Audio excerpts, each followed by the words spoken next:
Makalipas ang ilang sandali, narating nila ang hangganan ng Thousand Jedi. Habang nakatayo ang ating bida kasama si Master Lee, bigla siyang napansin ng presensya ng iba at napatingin siya ng seryoso. Sa kabilang panig, makikita ang grupo ng mga tauhan ng Royal Family at kasama dito si Tatang. Napaisip ni Wang Sheng na siguradong may malinaw na layunin ang pagpunta ng mga ito, at hindi sila dapat basta makialam sa misyong ito. Sinabi ni Wang Sheng, alam nilang lahat ang mga patakaran, ngunit sa pagkakataong ito ay pupunta sila sa isang itinalagang lugar ayon sa napagkasunduan. Malinaw din sinabi ng ating bida na wala siyang pakialam sa paraan ng paghahanap, at trabaho na ito ng iba, ang tanging responsibilidad niya ay ang pangunahan sila sa daan. Ngunit biglang sumigaw ang isa sa kanila at itinuro siya, dahilan para mapahinto ang usapan at mabaling ang atensyon sa kanya.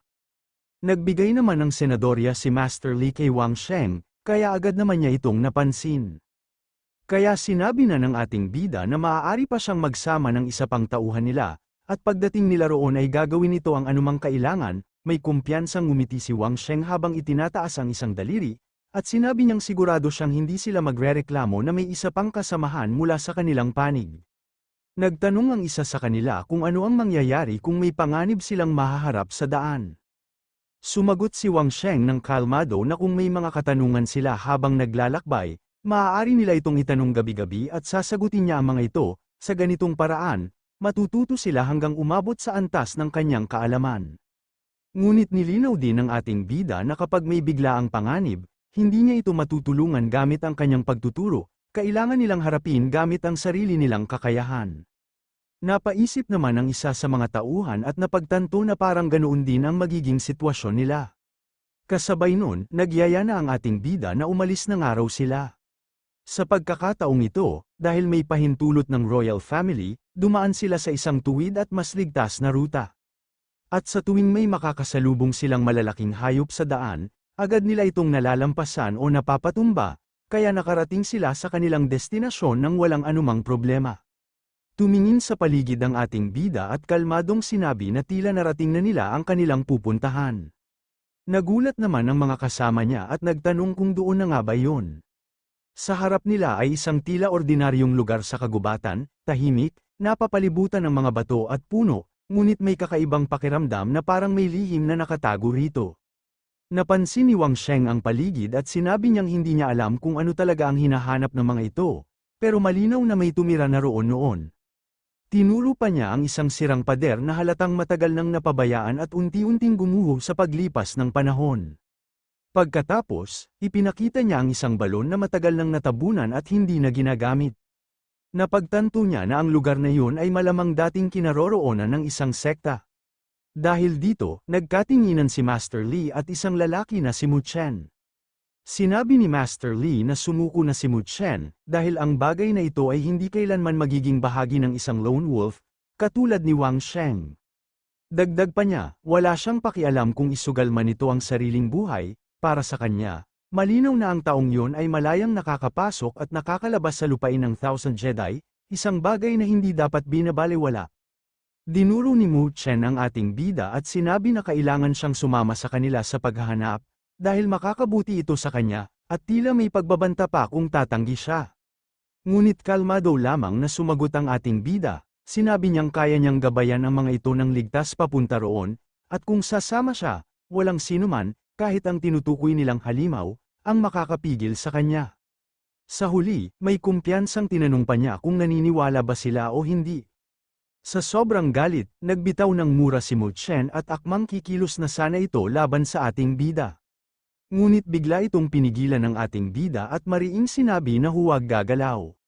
Sa isang iglap, agad siyang naglabas ng patalim at tinutok nito ang kanyang sandata kay Mu Chen. Ngunit sa isang mabilis na galaw, tinamaan niya ang isang gagamba na papalapit kay Mu Chen. Laking gulat ng lahat nang makita nilang isa pala itong nakamamatay na gagamba na nakadikit na sa katawan ni Mu Chen. Dahil dito, lalong nainis ang kumag na ito, na para bang wala pa itong utang na loob. Pagkatapos noon, itinuro ng ating bida ang isang mataas na burol at sinabi na doon ang pinakamataas na lugar sa paligid. Ipinaliwanag niya na naihatid na niya sila sa tamang lokasyon, kaya doon na lamang siya maghihintay sa tuktok ng burol. Dagdag pa niya, maghihintay siya ng kalahating buwan, at kahit may bumalik man o wala, aalis siya kasama ang mga makakarating. Ipinakita rin niyang wala siyang pakialam sa kung ano ang balak gawin ng grupo, at hindi rin niya gustong malaman, bilang gabay, ang tanging tungkulin niya ay dalhin sila sa lugar, at doon nagtatapos ang kanyang responsibilidad. Kasunod noon, gumawa ang ating bida ng isang simpleng campus sa taas ng puno, isang maayos at ligtas na lugar na pansamantalang matitirhan. Inihanda niya ang lahat, may alarm device na para sa seguridad at sapat na rin ang kanyang mga supply, kaya kampante siyang walang dapat ipag-alala.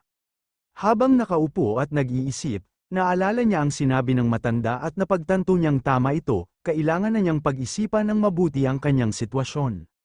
Napaisip siya tungkol sa iba't ibang uri ng kakayahan, tulad ng malalim na pag-unawa sa pag-ukit at maging sahusay sa pagluluto, ngunit sa kabila ng lahat ng iyon, napagtanto niyang hindi iyon ang tunay na hinahanap niya.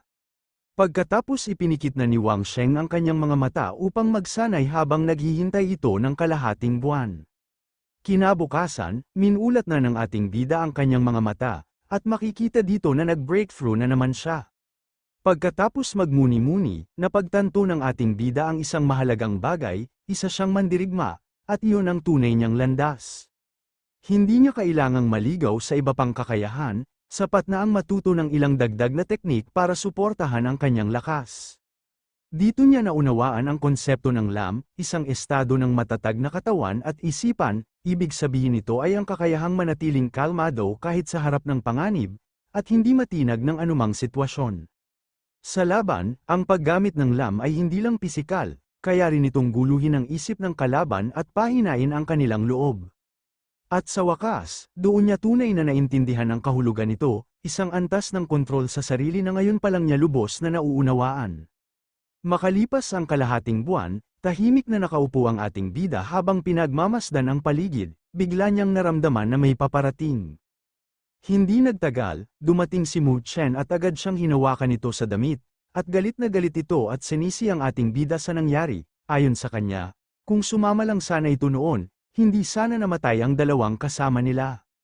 Iginiit ni Wang Sheng na wala siyang ginawang mali dahil dati pa niyang sinabi na nagdala siya ng isa pang eksperto para sa paglalakbay nila. Sa kabila nito, nanatiling kalmado ang ating bida at diretsyong nagtanong kung may nagawa ba siyang mali, kahit pinagbubuntungan siya ng sisi.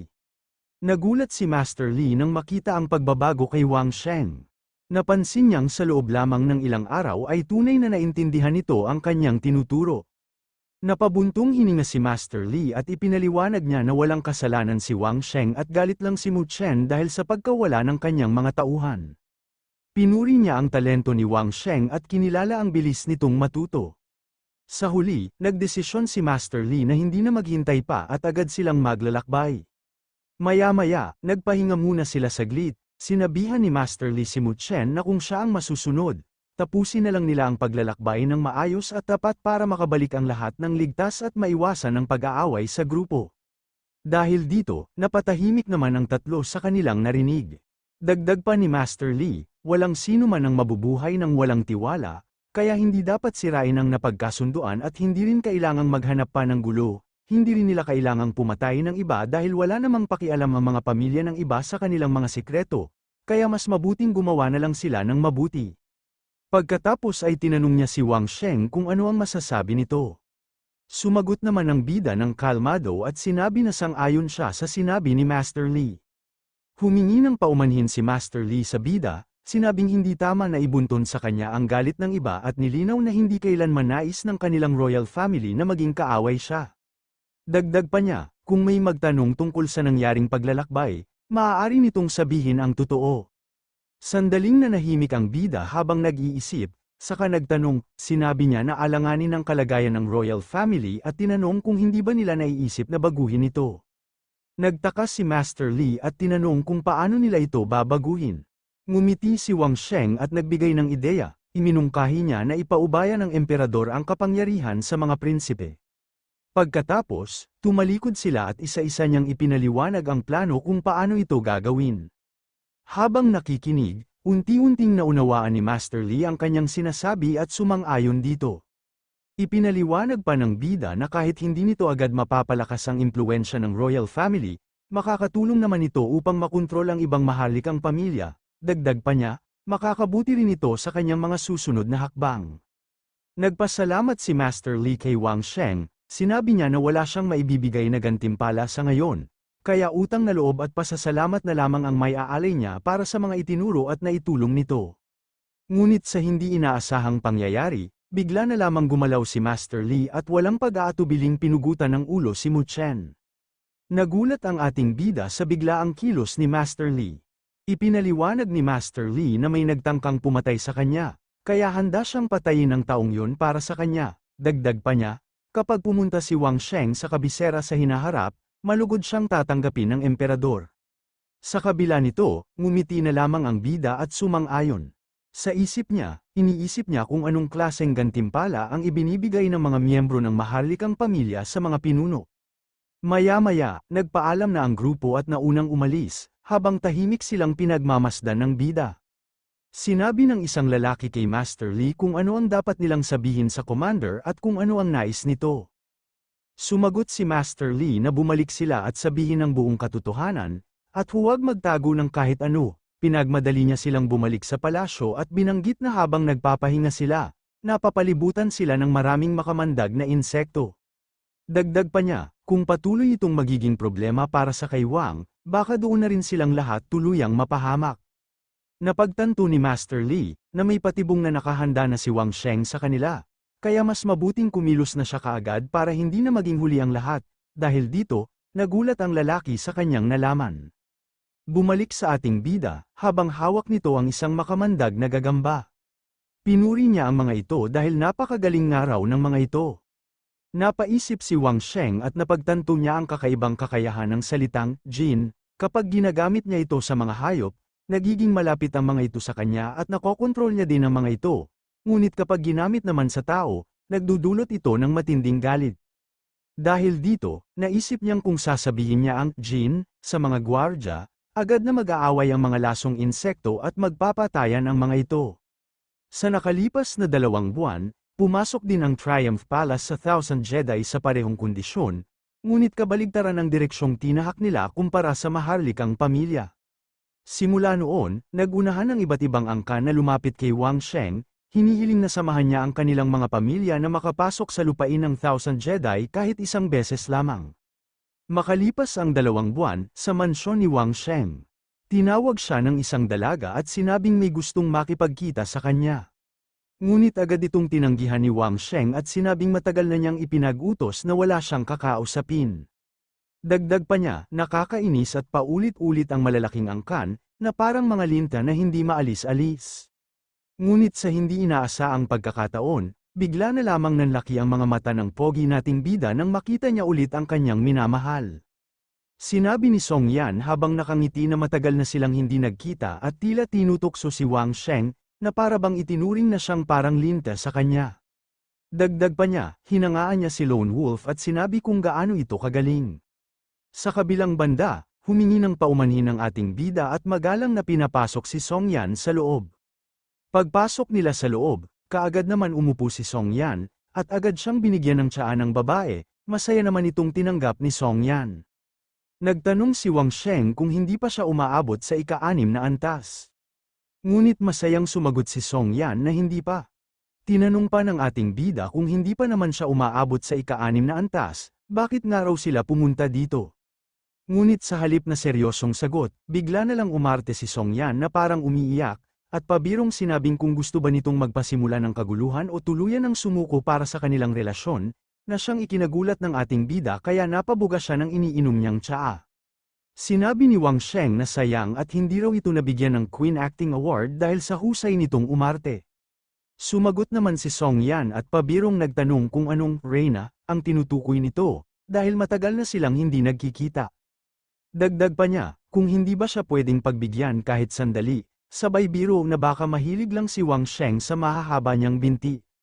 Napahawak sa kanyang ulo ang ating bida habang tila napapailing at sinabing kahapon lang daw siya pinadalhan ng balita, kaya nagtaka siya kung hindi ba dapat ay nasa pagreretiro pa si Song Yan.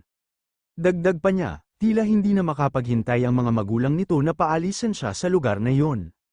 Sa huli, bahagyang natahimik si Song Yan at humingi na lamang ng paumanhin. Nagtanong si Wang Sheng kay Song Yan kung balak din ba ng kanilang pamilya na makapasok sa Thousand Jedi. Ipinaliwanag ni Song Yan na kahit malaki ang gastos, kaya naman nila ito. Iginiit pa niya na kung ano ang kayang bayaran ng ibang pamilya, kaya rin nilang pantayan, at handa silang tumbasan ang lahat ng naitulong ng pamilya Song noon. Napahinto si Song Yan at biglang natahimik, sa kanya binanggit ang salitang, Phoenix, na tila may alam na siya tungkol dito. Dahil dito, pumayag na rin ang ating bida at sinabing dahil personal siyang nagpunta, maipapangako niya ang hinihingi nito. Pagkatapos, direkta niyang tinanong kung kailan na siya aalis. Lumipat ang eksena sa bulwagan ng pamilya Song, kung saan nagtipon ng mga nakatatanda, masayang binati ng isa sa mga elder ang ating bida, at sinabi na matagal na silang hindi nagkita. Ngunit agad din itong tinanong ng diretsyo kung kailan gaganapin ang seremonya ng kasal nila. Ngumiti ang ating bida at pabirong sumagot na nakadepende ito kung kailan papayag si Song Yan, sabay yakap niya rito at sinabing isang napakalaking biyaya para sa kanya ang makuha ang puso ng babaeng ito. Dahil dito, natawa na lamang ang elder sa kanyang sagot. Napaisip ang ating bida at napansin niyang kakaiba ang kilos ng mga nakatatanda.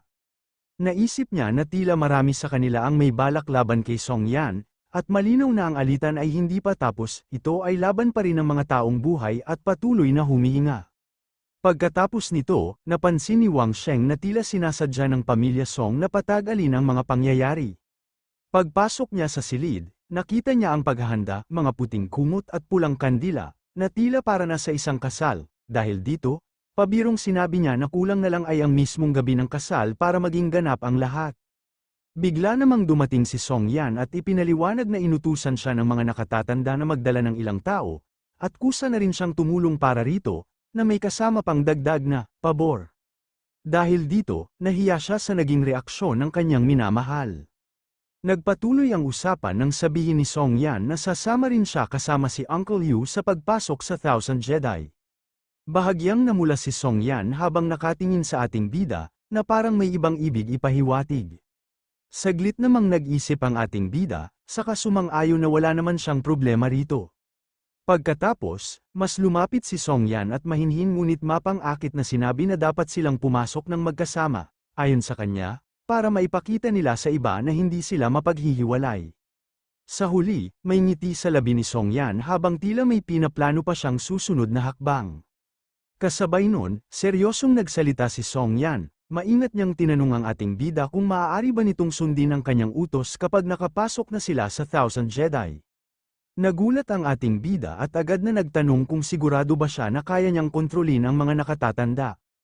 Ngunit mariing sumagot si Song Yan na hindi niya kayang kontrolin ang mga ito. Sa halip, ibinunyag niya ang tunay niyang plano, kapag nakapasok na sila sa Thousand Jedi, gusto niyang tulungan siya ng ating bida na patayin ang mga ito. Nagtakas si Wang Sheng sa narinig niyang plano ni Song Yan. Agad niya itong tinanong kung sigurado ba itong kaya niyang patayin ang mga nakatatanda nang hindi siya mapapanagot. Sandaling natahimik si Song Yan at yumuko, halatang nagdadalawang isip at may mabigat na dinadala sa loob. Kaya sa hindi inaasahang pangyayari, bigla na lamang napaiyak si Song Yan. Ibinunyag niya ang mabigat na dahilan, ang misteryosong pagkawala ng kanyang ama. Ayon sa kanya, sabay itong nawala kasama ang ilang kabataang miyembro ng kanilang pamilya, at hanggang ngayon ay walang natagpo ang buhay o patay. Dahil dito, pinaniniwalaan niyang may kinalaman ang Thousand Jedi sa pagkawala ng kanyang ama. Ipinakita rin niya ang mga natuklasan niyang bakas mula sa mga iniwang gamit nito, na maaaring magsilbing susi upang malaman ang kinaroroonan ng kanyang ama. Habang hawak ang mga iyon, hindi na niya napigilan ang kanyang emosyon, at tuluyang bumuhos ang kanyang luha. Seryosong nagtanong si Wang Sheng kung totoo ang hinala nito, ibig sabihin ay maaaring nasa Thousand Jedi pa ang ama ni Song Yan kasama ang mga eksperto, at posibleng buhay pa ang mga ito. Dahil dito, lalong naging determinado si Song Yan. Napaisip din ng ating bida na kung posible bang araw na buhay pa ang kanyang ama. Ipinunto ni Song Yan na hanggang ngayon, ang Song clan ay pinamumunuan lamang ng mga nakatatanda at hindi man lang nagtalaga ng bagong pinuno. Para sa kanya, malinaw na may tinatagong lihim ang mga ito, isang bagay na lalong nagpapatibay sa kanyang hinala. Nag-isip ng mabuti si Wang Sheng at nagbigay ng mas ligtas na plano. Sinabi niyang mas mabuting dumaan muna sila sa lugar nito bago kumilos, para makasiguro at maiwasan ang panganib. Kapag may natuklasan na sila, saka na lamang nila itutuloy ang susunod na hakbang nang hindi napapansin o hinahabol ng iba. Dahil dito, natuwa ng sobra si Song Yan, at agad namang siyang pumayag at may kapalit na alok, kung matutulungan siya ni Wang Sheng na mahanap ang lugar na iyon. Ibubunyag niya ang lahat ng nalalaman niya tungkol sa Phoenix.